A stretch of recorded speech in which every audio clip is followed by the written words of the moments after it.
സംസ്ഥാനത്ത് റേഷൻ കടകൾ വഴിയുള്ള അരി വിതരണം പ്രതിസന്ധിയിൽ. വിതരണ കരാറുകാരുടെ പണിമുടക്ക് 3 ആഴ്ച പിന്നിട്ടതോടെയാണ് റേഷൻ കടകളിൽ അരി വിതരണം പ്രതിസന്ധിയിലായത്.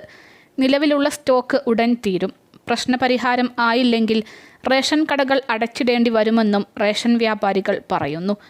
സംസ്ഥാനത്തെ ഒട്ടുമിക്ക റേഷൻ കടകളിലും ഏതാനും ചാക്ക് അരി മാത്രമാണ് നിലവിൽ സ്റ്റോക്കുള്ളത്. കഴിഞ്ഞ 3 ആഴ്ചയും വിതരണം ചെയ്തത് നേരത്തെയുള്ള സ്റ്റോക്കിൽ നിന്നുള്ള അരിയാണ്.